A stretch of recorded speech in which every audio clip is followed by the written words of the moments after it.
sparkling fresh sashimi of tuna and sea bream, spaghetti with garlic, olive oil and chili pepper, and a fluffy omelette. These delicious-looking dishes tilt over so far but nothing spills out because they aren't real food. They are ultra-realistic plastic models of food. Model food samples date from the early 20th century, and they developed as a way to display what was on the menu at department store cafeterias and other eateries. Every single model is handmade by a specialist.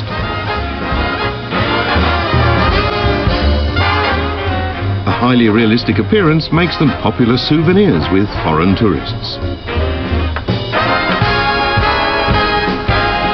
It's funny, to be honest, because we don't have these kind of things in Europe. We don't use it. I think they're brilliant. I've never seen such samples in any other countries. They're fantastic. Recently, plastic food models have found wider applications in stationery, interior design, and as a tool for nutritional guidance.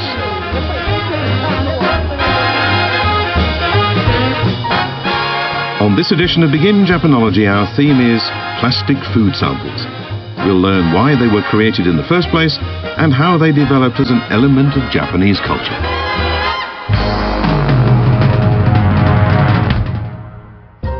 Hello and welcome to Begin Japanology. I'm Peter Barakan. I'm on the restaurant floor of a Tokyo department store, and there are many different restaurants all serving different kinds of food. What they all have in common is that in the window they have these plastic food samples that show you exactly what's being served. You can see from the samples what's on the menu. They also have the prices on as well. Not the price of the sample, which is much more expensive, but of the dish that it represents. I'm sure you all know what it's like going to a foreign country and trying to read a menu in a language you do not understand. It can be absolute hell. You come to Japan, you stand in front of any restaurant, you say, okay, I'm going to have one of those. If you're seeing these samples for the first time, let's dive straight in and take a look at what they're all about. Many restaurants in Japan display plastic food samples in their shop windows to draw the attention of people passing by.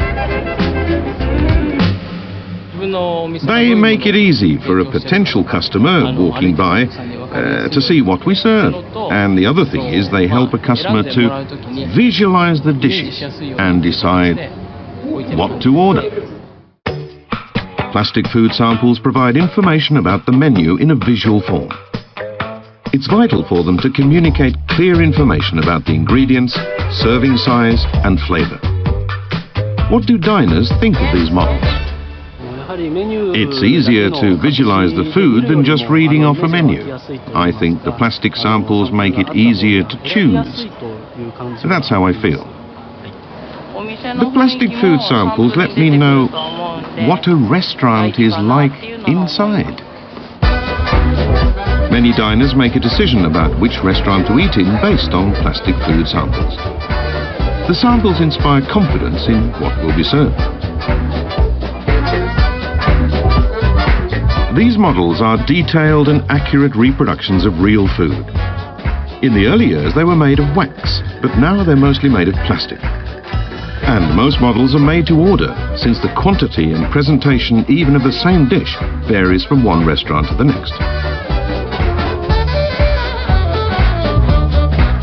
A plastic model is far more expensive than the item it represents. The plastic version of this hamburger steak dish costs around 10,000 yen.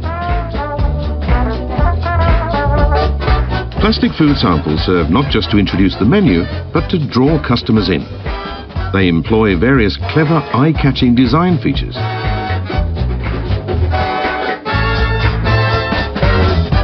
One approach is to portray each dish at its most irresistible. The finest examples may stimulate your appetite more intensely than the actual food, and those ones enter the realm of art. The arrangement of the showcase to display food models to maximum effect is itself an art. Here's a showcase in which the food samples have simply been lined up. Now let's see how food sample pros rearrange it.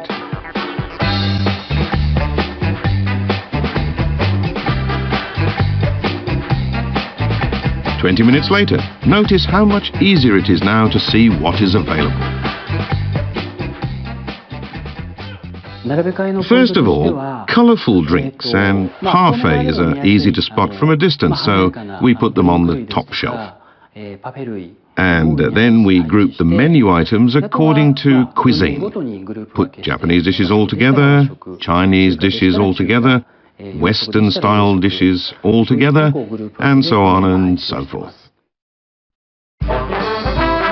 Menu items that are popular with children, such as the Children's Special, are placed down below at an optimal height for the young customer to see. The angle of presentation is also vital. The food models are tilted so that they are at a 45-degree angle to the gaze of a customer of average Japanese height. This makes the contents most visible, and this is only possible if the samples are plastic rather than real. Colourful pieces of cloth are used to enhance the visual appeal.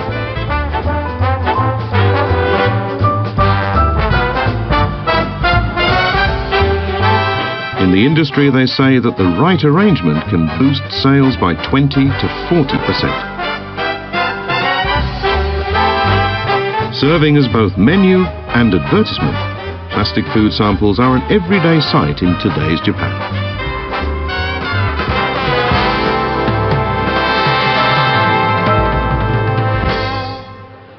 Okay, it's quiz time. I've got 2 dishes of grilled eel here in front of me, but only one of them is real. Which one is it? Okay, I'll put you out of your misery. It's this one, but I can tell mainly because of the aroma. To look at them, they're almost identical. And this is the sample, of course. You can see, look, it's only a model. But just look how beautifully well it's made. See, look, it looks like it's charred here on the end, and then it sort of curls up here, this end, the way that these things do. This one's the same as well, isn't it? These food samples originated, of course, in Japan. Recently, they've spread as far as China, Korea, and some other parts of Asia, but you don't find them in the West, which is a little strange considering how many foreign visitors come to Japan and how many of them buy food samples to take back as souvenirs. You would have thought that by now, lots of enterprising European restaurants will be using these things. Well, there you go. I think personally, food samples are potentially one of Japan's great exports to the world.